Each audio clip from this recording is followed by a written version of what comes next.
Il est 2 heures du matin et tu tournes et te retournes encore dans ton lit. Tu as compté tellement de moutons qui sautent par-dessus la clôture qu'ils pourraient peupler un petit pays européen. Tu as lu 100 pages de la physique avancée pour le plaisir. Même 2 tasses de thé à la menthe relaxant ne t'ont pas aidé. Tu allumes la télé en espérant trouver une émission ennuyeuse qui t'endormira.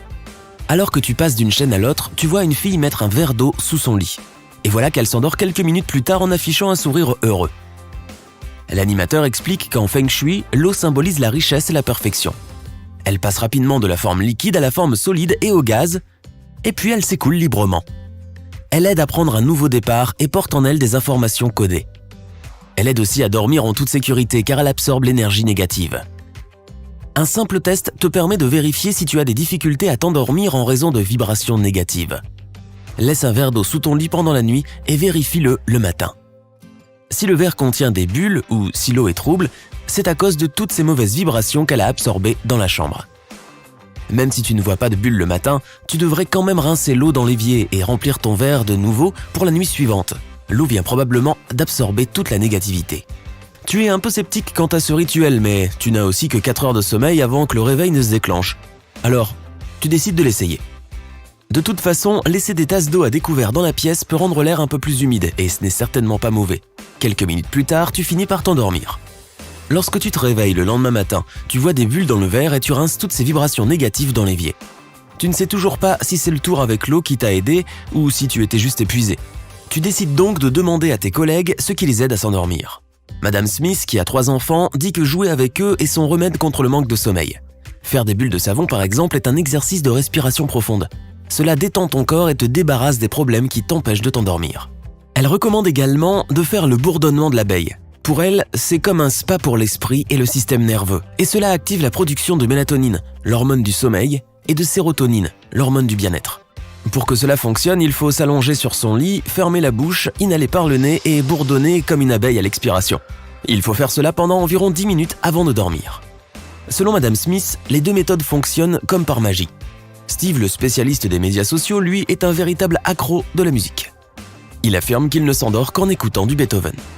Écouter de la musique pendant 25 à 60 minutes avant de se coucher fait des miracles pour ceux qui souffrent d'insomnie.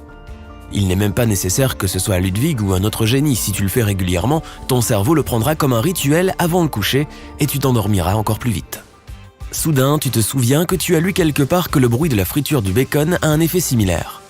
Tu vérifies l'information. Oui, la science a dit que le son réconfortant et répétitif de la cuisson du bacon envoie des vibrations relaxantes à ton cerveau. C'est parfait pour s'endormir et comme bruit blanc pendant que tu travailles et que tu as besoin de te concentrer.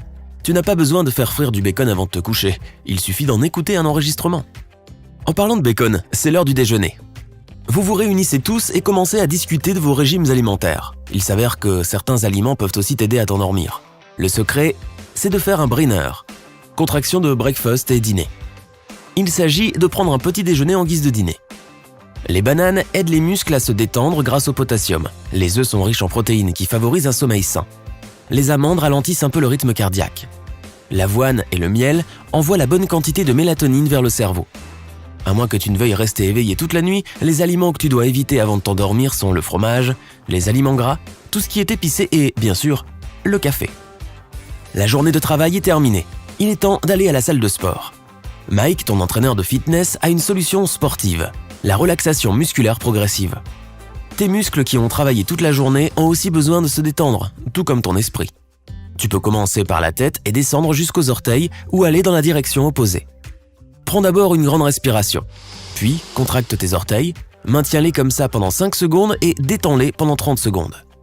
Passe ensuite aux mollets et aux cuisses et fais la même chose, contracte-les et détends-les. Continue vers les abdominaux et les fesses. Monte vers les mains, puis vers les bras et les épaules. Ne te précipite pas, vas-y muscle par muscle et concentre ton esprit sur ce que tu fais. Aucune pensée extérieure n'est autorisée. Enfin, travaille ta poitrine, ton cou et n'oublie pas ton visage. Serre la mâchoire et détends-la. Si cette relaxation de tout le corps est trop pénible pour toi, fais au moins travailler tes orteils en t'allongeant dans ton lit. Les bouger et les relâcher pendant un certain temps est un excellent moyen de libérer la tension de tout le corps. C'est répétitif, donc ton corps se mettra lentement en mode sommeil. De plus, cela stimule les muscles des jambes et même les abdominaux. Une professeure de yoga passe par là et elle donne aussi un conseil. La respiration de la lune est populaire dans de nombreux pays asiatiques pour calmer le système nerveux et améliorer le cycle du sommeil.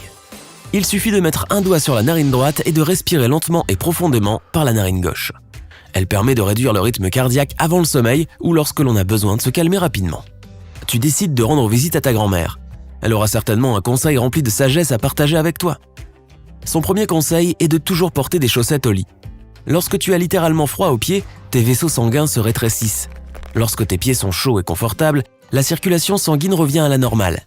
Ton cerveau reçoit un signal, c'est l'heure de se coucher. Une autre astuce éprouvée de grand-mère consiste à imprégner ton oreiller d'une odeur de lavande.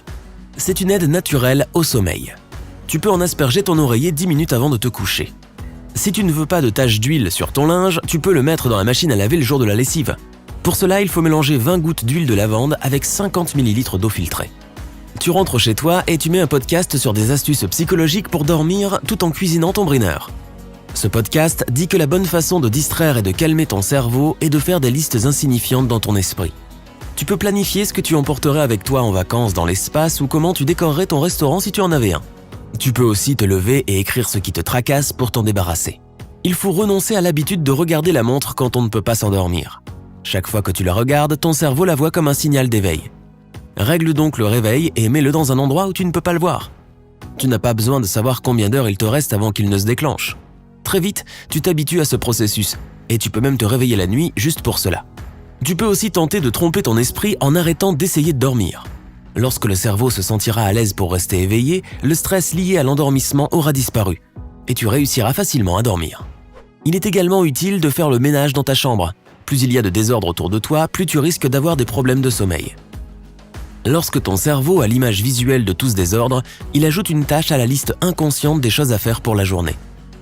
Il ne se reposera pas correctement tant que tu n'auras pas nettoyé le bazar.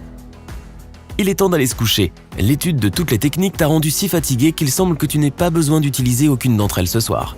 Tu vas t'endormir comme un bébé.